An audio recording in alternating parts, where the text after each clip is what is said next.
From HSM department, okay. Everyone say aloud.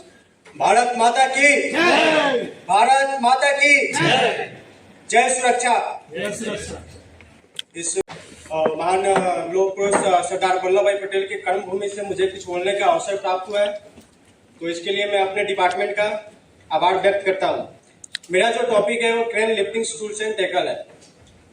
सबसे पहले आप लोग जानते हैं कि क्रेन का अपना SWL होता है और लिफ्टिंग टूल्स एंड टैकल का भी अपना SWL होता है। अगर उस SWL से 90% से ज्यादा अगर हम लोग लोड उठाते हैं तो उसके लिए टेंडम लिफ्टिंग एक होता है। तो हमको हमेशा कोशिश करना है हम लोगों को कि 90% से कम ही भार उठाए। अगर ज्यादा उठाते हैं तो फिर वहां पे टेंडम लिफ्टिंग आता है और फिर उसके लिए बहुत सारा प्रोसीजर उसको लेना पड़ता है। दूसरा बात कि जब भी हम लिफ्टिंग टूल्स एंड टैकल्स उपयोग कर रहे हैं तो उसका जो कलर कोडिंग होता है वो हमको देखना है। सबसे पहले उसका इंस्पेक्शन करना है।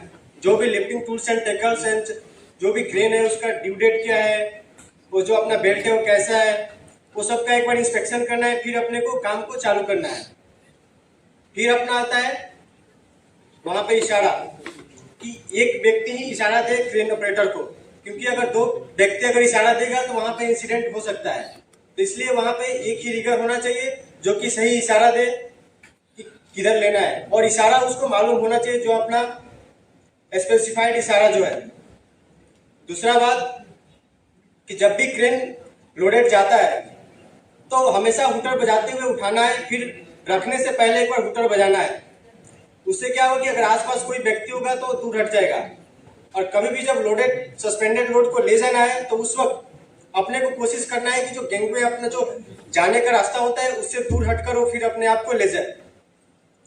नेक्स्ट, जो क्रेन ऑपरेटर होता है वो मेडिकली फिट होना चाहिए और वो एक कॉम्पिटेंट पर्सन होना चाहिए। जो रिगर है उसका भी एबिलिटी होना चाहिए, कॉम्पिटेंट पर्सन होना चाहिए और मेडिकली फिट होना चाहिए। उसको सभी चीज उसके बारे में नॉलेज होना चाहिए कि क्या अपने को प्रोसीजर वहां पे पालन करना है।